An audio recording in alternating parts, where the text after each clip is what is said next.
Ok, muchachos, pues les recuerdo que estamos grabando todas las conferencias en audio y en video para que te las puedas llevar a tu casa, las puedas ver, las puedas escuchar de nuevo. Están allá en la parte de abajo.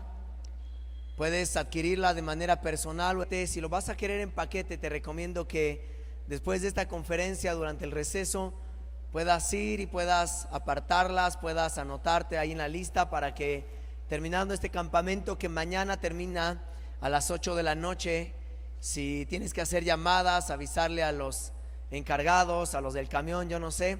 Mañana, con la ayuda de Dios, terminamos a las 8 de la noche este campamento.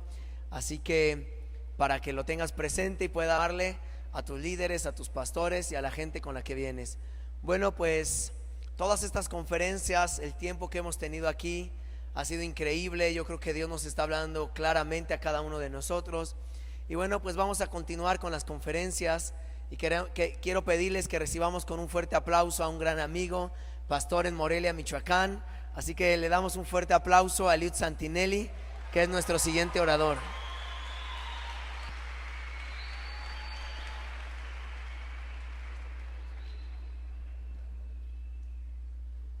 Hola, buenas tardes.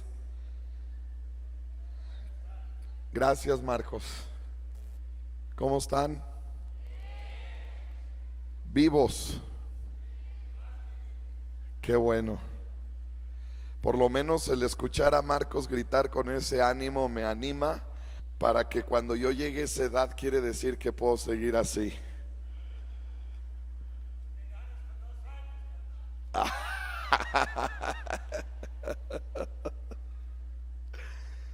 Es un gusto estar aquí. Es un privilegio compartir la palabra en este lugar. Agradezco mucho a Eric, a Erika, José Luis Peñalosa y Leti por invitarnos y permitirnos estar aquí. Hoy vengo con mi esposa Edith, que está aquí con nosotros.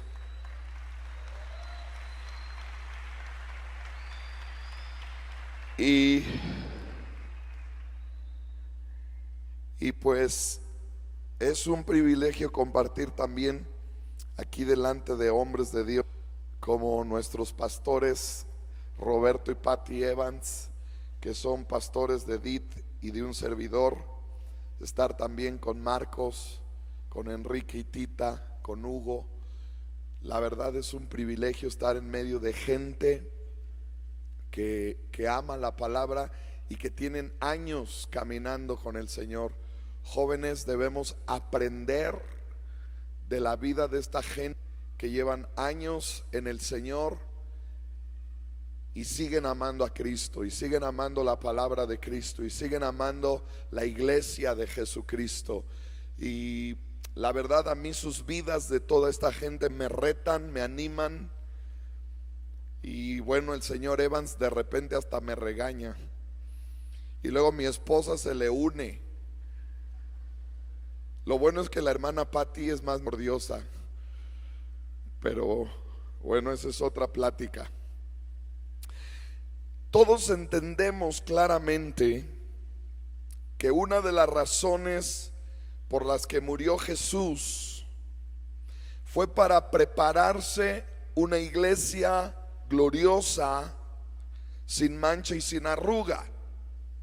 Por lo menos el libro de Efesios nos lo dice. Jesús quiere una iglesia gloriosa.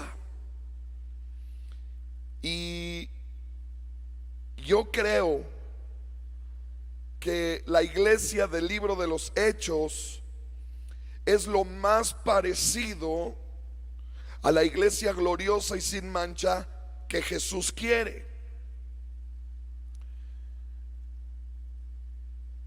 Así como necesitamos mirar a Jesús y conocer a Jesús para que nuestras vidas sean transformadas a la imagen de Jesús, porque el apóstol Pablo enseña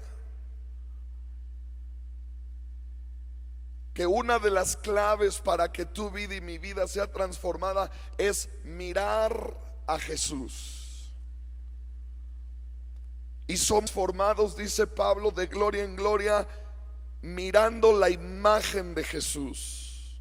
Escúchame, estoy haciendo una comparación. Así como mi vida es transformada en la medida que yo veo a Jesús, yo también creo que es necesario mantenernos mirando cómo fue la iglesia del primer siglo. Porque hoy muchos queremos imitar a un montón de iglesias en todo el mundo. Para nada estoy diciendo que están mal, pero queremos imitar lo que hacen para lograr los números que tienen. Y ese es un peligro, jóvenes. Yo creo que debemos vernos mirando a Jesús y mirando también cómo fue la primer iglesia, que para mi punto de vista es la iglesia modelo. ¿Por qué no, en vez de mirar todas las iglesias que están teniendo gran éxito y un montón de números, por qué no nos dedicamos a mirar la iglesia del libro de los Hechos? Y por qué no inamos con la ayuda del Espíritu? Ya Enrique fue muy claro en el asunto de hacernos ver que no podemos vivir la vida cristiana sin el Espíritu. Pero ¿por qué no mejor mirar la iglesia de los Hechos y querer aprender de esa iglesia y copiarle el modelo a esa iglesia? Entonces, yo quiero hablarte de eso. Yo puse de título a mi plática: volvamos al modelo. Y cuando me refiero al modelo, estoy hablando del modelo de la iglesia del libro de los Hechos. Yo agradezco la modernidad. Qué padre, todas las luces, el video, el internet. Gloria a Dios por todas esas herramientas. Pero ¿qué sería de la iglesia con todas esas herramientas y sin Dios? O sea, no son esas herramientas lo que nos define, chavos. Como dijo hace poquitos días Danilo Montero, ya superemos el asunto de las luces y de todo lo que ocurre a veces dentro de nuestras iglesias, y dejemos de enfatizar ese asunto. Y yo creo que necesitamos volver a la esencia en muchas otras cosas. No nos distingue todo este rollo. Todo este rollo está padre, qué bueno, pero este no es la esencia de lo que somos. Danilo Montero dijo una frase que me gustó mucho. Él dijo: el mundo es 1000 veces mejor que nosotros en todo este rollo. Así que si pensamos que por este rollo vamos a ganar a México, estamos perdidos. Nada más vean un programa de Televisa, uno, y cuenten todos los robots que ponen para un show de 5 minutos, las pantallas que tienen. O sea, si estamos pensando que con todo este rollo vamos a conquistar el mundo, estamos perdidos en el espacio. Esto no es lo que nos va a hacer la iglesia gloriosa y sin mancha que México y las naciones necesitan. Agradecemos todo esto, pero este no es la clave. Hace tiempo leí lo que dijo un hombre llamado A.W. Tozer, un profeta de los Estados Unidos que predicó en la iglesia, en una iglesia en Chicago. Y una frase que él dijo, que yo la he repetido muchas veces, a mí me preocupa. La frase dice: si Dios quitara el Espíritu Santo de la iglesia el día de hoy, hay muchas iglesias que ni cuenta se darían. Entonces cuando yo leí esa frase, yo me hice la pregunta: ¿yo me daría cuenta? Y lamentablemente estamos levantando una generación que piensa que el punto padrote es todo este rollo. O sea, estamos tratando de sustituir un ambiente, el ambiente de la presencia de Dios, por el ambiente de la modernidad. Y repito, no tengo nada en contra de la modernidad, pero sin el Espíritu Santo no tenemos nada. Dios le dijo a Moisés: te doy todo, te doy la tierra prometida, te doy victoria contra tus enemigos, pero yo no voy. Y Moisés contestó: déjame en el desierto, no me des nada, quédate conmigo, te quiero a ti. Y yo pienso así: necesitamos a Él, su realidad, su vida, caminando, andando, viviendo en medio de la iglesia. Entonces, entendiendo todo este rollo que me acabo de echar, quiero hablarte de algunas características que yo veo en la iglesia del libro de los Hechos. Ahora, más estudié, o nada más vamos a estudiar esta mañana rápidamente hasta el capítulo 8 del libro de los Hechos, porque si estudiamos hasta el 20 y tantos, yo creo que nos vamos a suicidar. Entonces, para salir de aquí con gozo y esperanza, nada más vamos a ver hasta el 8. ¿Sale? ¿Sí están aquí? Bueno, ¿qué veo en la iglesia modelo? Número 1, veo una iglesia de oración. Eran perseverantes en oración. Ahora, me impacta que tenían una vida de oración desde el capítulo 1 hasta el capítulo 2. Vino el Espíritu Santo sobre ellos, pero desde el capítulo 1 ya eran una iglesia que oraba. Tienes a 120 discípulos en el aposento alto orando. Oraban cuando estaban en persecución, oraban cuando estaban en dificultades. Oraron en un lugar en Hechos capítulo 4, y el lugar donde estaban volvió a temblar y volvieron a ser llenos del Espíritu Santo, orando, pidiendo el favor de Dios, porque los estaban persiguiendo por predicar a Jesús. Oraron cuando Pedro está en la cárcel, y estaban tan sorprendidos que la señorita que abre la puerta cuando tocan, porque la iglesia hacía sin cesar oración a Dios por Pedro, y Dios envía unos ángeles y saca a Pedro de la cárcel, y Pedro viene y toca la puerta de la casa donde estaban orando. Algunos creen que era la casa de Juan Marcos. Y señorita y abre la puerta y no puede creer que Pedro salió de la cárcel y que Pedro está ahí, y le cierra la puerta y lo deja afuera y se mete con todos, y ya Dios nos contestó, pero no lo puedo creer. Era una iglesia que oraba. La oración era importante para ellos. La pregunta el día de hoy es: ¿será que para las iglesias en México la oración es un pilar? ¿Es parte del fundamento?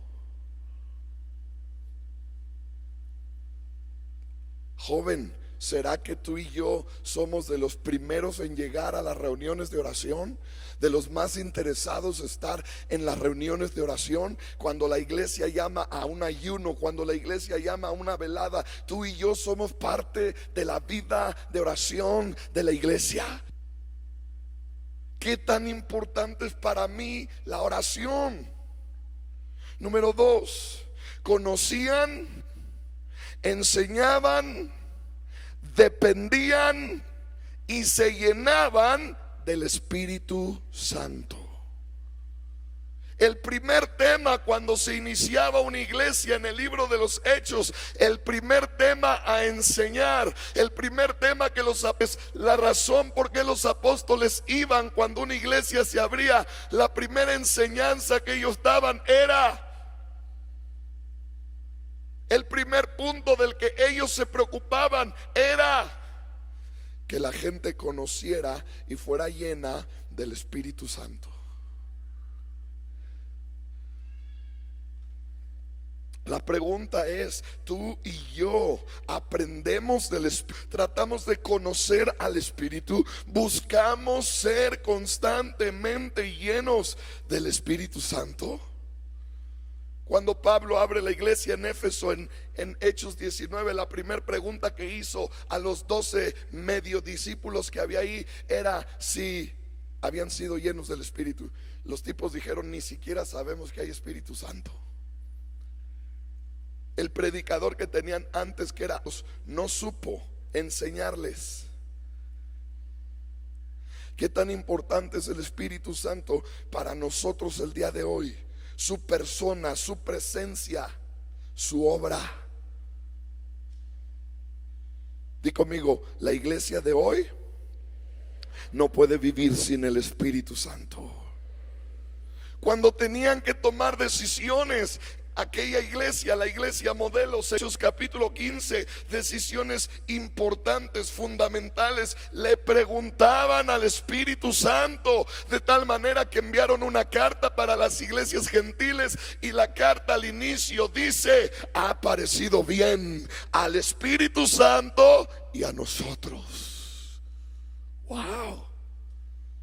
El Espíritu Santo era tomado en cuenta, considerado. El día de ayer el hermano Roberto nos decía que la primera decisión que tenemos que tomar en nuestra vida es ante quién nos vamos a rendir, a quién vamos a obedecer. Joven, señorita, tú eres parte de una iglesia, de la iglesia modelo del libro de los Hechos, que vive una vida cristiana aquí en esta tierra, dependiendo del Espíritu Santo, sometiéndonos al Espíritu Santo. Podemos decir con libertad: ha parecido bien al Espíritu Santo y a mí. Wow. Que tome esta decisión, que haga esto con mi vida. Número 3, yo veo en aquella iglesia un claro y fuerte enfoque